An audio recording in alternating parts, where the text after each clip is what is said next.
Hello, everybody. This is Andrew Sherman of the MLBeers podcast, and this is Game 2, Series 2 of the MLBeers Historical Showdown, where the fans face the hosts for bragging rights and for prizes.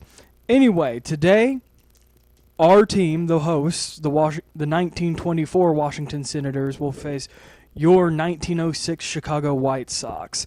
Out of these two teams, we have a nice bit of Hall of Famers here for the 1924 Washington Senators. We have the original five Hall of Famer Walter Johnson, pitcher for the Senators. All of his whole playing career was with the Senators. Then we have outfielder Goose Goslin, which he was selected by the Veterans Committee in '86. Then we have Sam Rice, which he was also selected in the Veterans Committee in '63. But this one is an interesting one. Your manager, but also Hall of Famer and player, which was the thing back in the day. Player, manager, and second baseman Bucky Harris, voted in by the Veterans Committee in '75. His career win-loss percentage was a .489, and he had played for 29 years. Well, managed for 29 years, and this wasn't his only title. He had another title with the New York Yankees in 1947, and for your 1906 Chicago White Sox, a 93-58 record. I should mention that the Senators had a 92-62 record in 1924. But anyways, for your Hall of Famers, we have shortstop George Davis, which he was selected by the Veterans Committee in 1998. Then we have pitcher Ed Walsh, Hall of Famer, and was selected in 1946 by the Old Timers Committee, which is somewhat of the same thing in a way as the Veterans Committee, but there was different rules in place. And your manager for the day for the Chicago White Sox is outfielder, another player manager, outfielder Fielder Jones, which he had a lifetime .667 win-loss percentage in only 10 years. So we'll be playing our first two games in Chicago at the Southside Park, then 3 games in Washington at Griffith Stadium, then back to Chicago and back to Southside Park. So if you're ready to go, ladies and gentlemen, here's going to be the first sim. Walter Johnson versus Ed Walsh. 2 Hall of Famers going at it, and here we go. In the first game, the Senators defeat the Chicago White Sox 2-1, sneaking out a win in the 9th inning for the Senators in the aways. And of course, you have Mr. Sam Rice doing well at right field, 1 hit, 1 run, no RBIs. But the man of the hour has to go to Mr. Goose Goslin at left field, 1 hit, 1 RBI, 1 left on base. Nice .333 average. This might not be a clear statement because it was just 2-1, where in the first game you already had an impact statement by the New York Yankees winning, I believe it was 7-2 in the first game. But on the other side, you have to look at the Chicago White Sox. 5 hits, 1 run, 1 RBI, 16 strikeouts, and 10 left on base. And you also, back to Washington, you have to look at 5 hits, 2 runs, 1 RBI, 4 walks, 6 strikeouts, and 12 left on base. It does make a difference. If you're going to win the championship, you got to have those strikeouts down. And so to the pitching part of this, it was Walter Johnson going 7 innings, 4 hits, 1 earned run, 13 Ks. That's amazing. Threw out 112 pitches, 77 were called strike with a 1.29 ERA. And Marberry, excuse me on that, went 2 innings, gave up 1 hit and 3 strikeouts. Pretty good for the Washington Senators of 1924. For the Chicago White Sox, Ed Walsh went 7 1/3 inning, giving up 3 hits, 1 run. Interesting that it wasn't the earned run in this situation. 2 walks, 6 Ks, throwing 96 times with 54 of them being strikes. But Owens went in for 1 2/3 innings, giving up 2 hits, 1 run, and 1 earned, which probably gave the Washington Senators the win. 2 walks, no strikeouts, and no home runs. Interesting that we haven't seen a home run yet, even though Goslin might be the man or Rice being the person to do it. Player of the game, of course, was the fantastic Washington Senator pitcher Walter Johnson. And the game only took 2 hours and 43 minutes. That's record breaking right there. Anyway, game 1 goes to Washington Senators 2-1. Now back at it.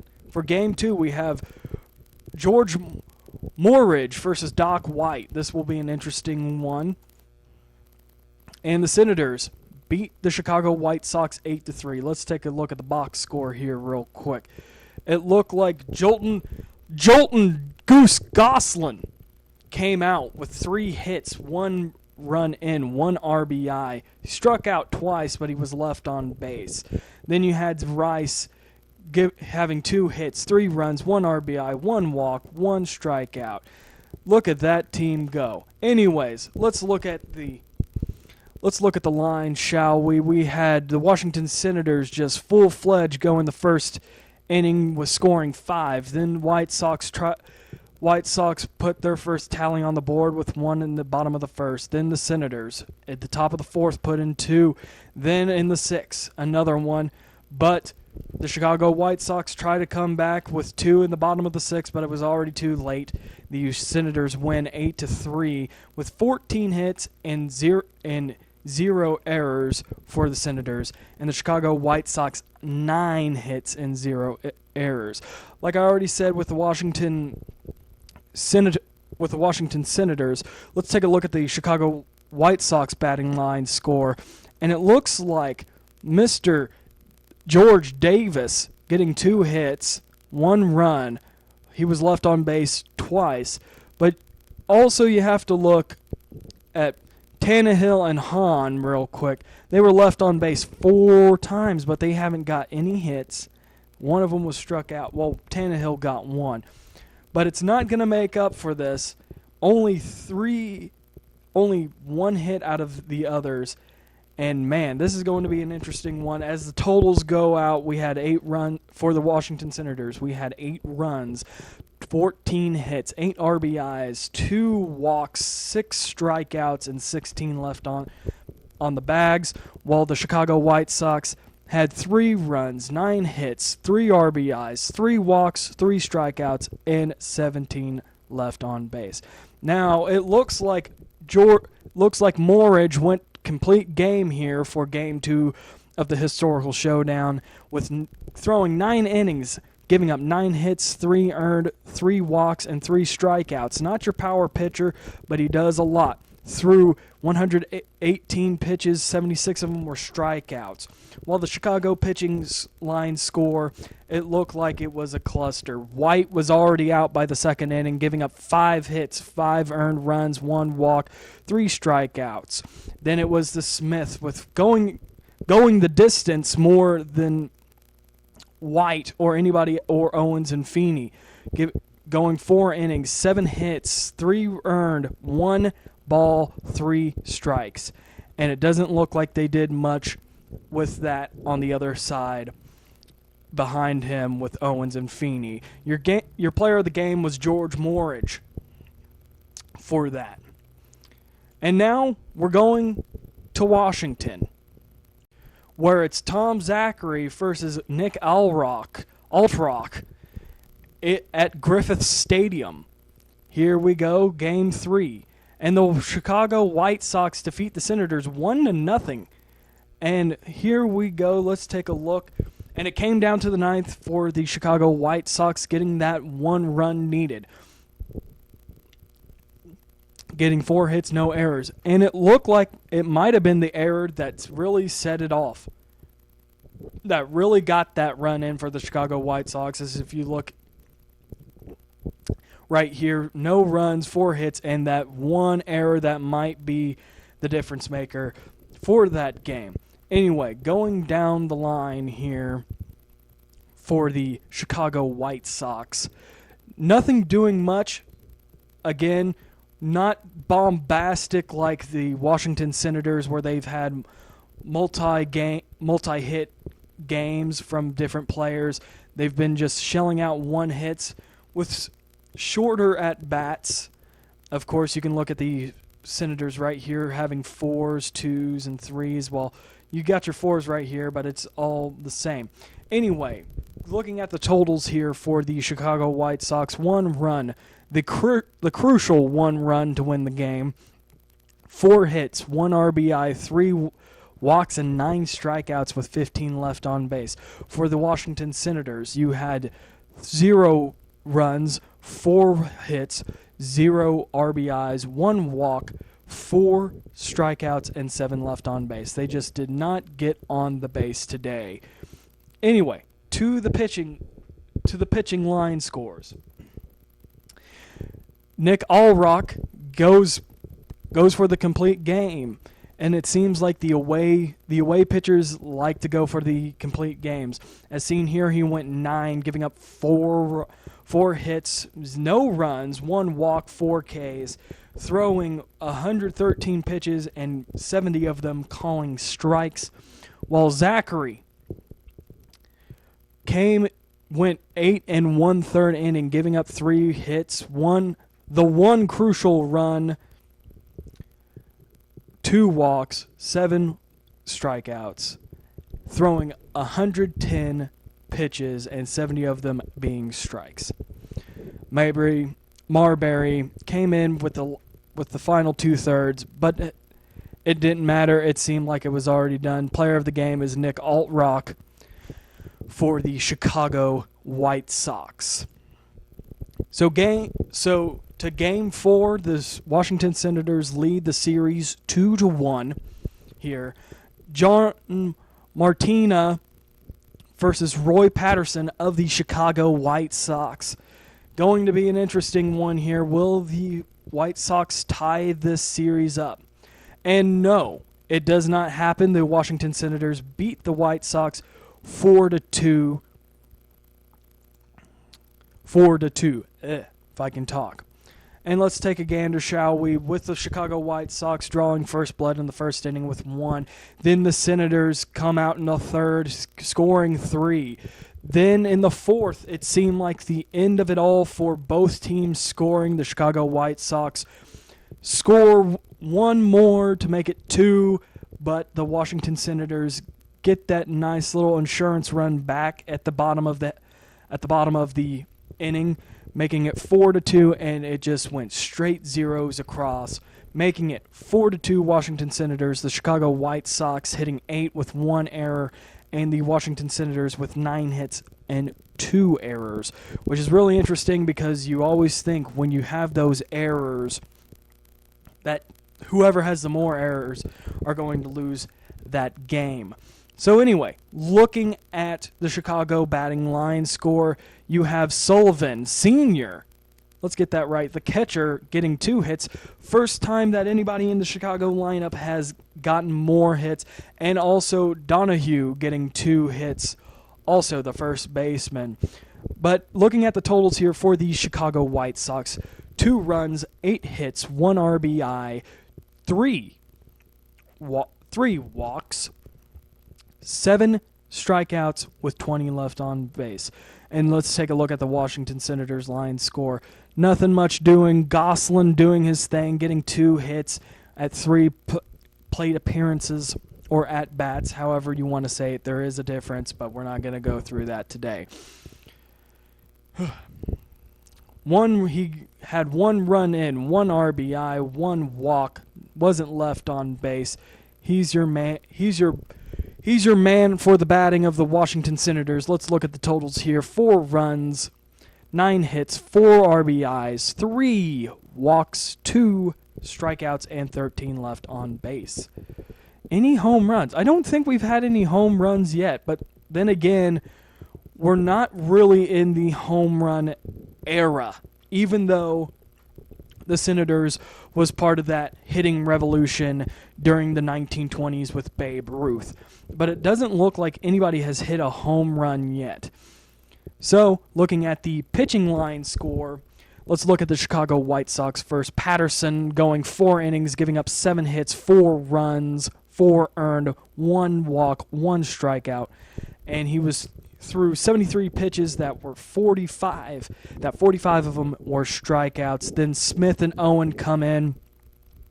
Smith going 1 inning, giving 1 strikeout with only 9 pitches, 7 of them being strikeouts. Then Owens ends it for the Chicago White Sox with 3 innings, giving up 2 hits, 2 walks, no strikeouts, 33 pitches. While we go here for the Washington Senators, and I think we have, and I didn't realize this, but I think we have a player that's on 2 teams, Nick Altrock. Anyway, let's get back to the action and to this. So Martina throws 4 innings, gives up 5 hits, 2 runs, 1 earned, 2 walks, struck out 5, throws 95 pitches, making 57 of them strikes. Then you have Nick Altrock, which really he should be given 2 wins here instead of 1, which is really interesting. But anyway, he goes 2 innings, gives up 1 hit, 1 walk, no Ks, throwing 29 times, but 17 of them were strikes.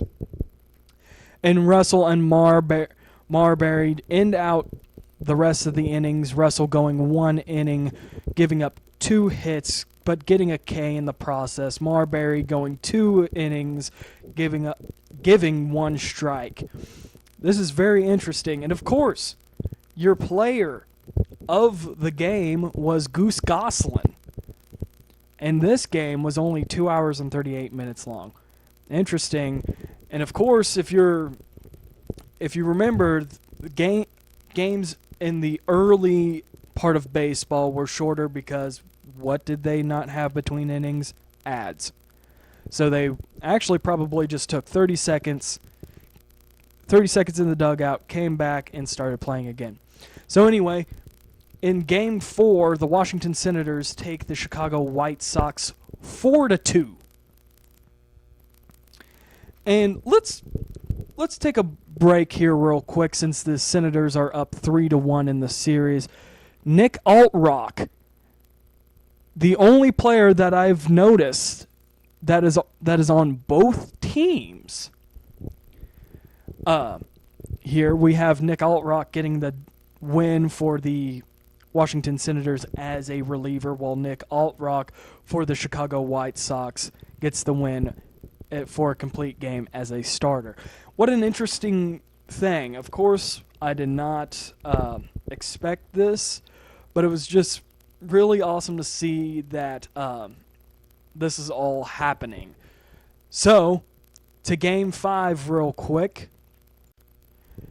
It will be Walter Johnson versus Ed Walsh again.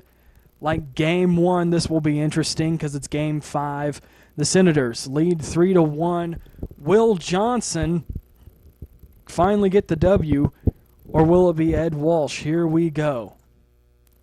And your Washington Senators, our Washington Senators, the hosts Washington Senators, defeat the Chicago White Sox 1-0 at Griffith Stadium in Washington, D.C. Let's take a gander, shall we? In the lines, nobody got anything until the bottom of the 9th. Washington Senators get the run in. And it's a doozy. for any Washington fan reliving the dreams of the old 1924 team. But anyway, zeros all around until the bottom half of the ninth, where the Washington Senators hit a... Let's see if it actually says what happened here. No, it doesn't. And let's check the game log real quick. Let's see how it all ended. In the bottom of the ninth, a single to get the runner tie. Oh, single fly ball caught by the center fielder, and runner from third tags up and runs to home for the win. What an interesting development for this game. Back to the box score at hand. If it will let me go to the box score. Let's go back here. Alright. Here we go. So anyways, for the Chicago White Sox on their line, 0 runs, 3 hits, 1 error. And for the Washington Senators, 1 run, 9 hits, and 0 errors. For the Chicago White Sox, they were blanked, as seen here. Jones is the only one to get a multi-hit game. But everywhere else, zeros all around. So anyway, down to with the totals, 0 runs, 3 hits, 0 RBIs, 2 walks, and 14 strikeouts. That will do it for any team in baseball, and left 7 on base. For the Washington Senators, you look at good old Judge right here, Joe Judge, and where's Mr. Goslin? He's not even in the line. Oh, there he is. He went 0 for 4. Give him the golden sombrero. Give everybody golden sombreros today. Anyway, take a look here. We have 9 hits. 2 from Judge being the only one having the multi-hit game. 1 run, 9 hits, 1 RBI for the clincher, and that was from Peckinpah.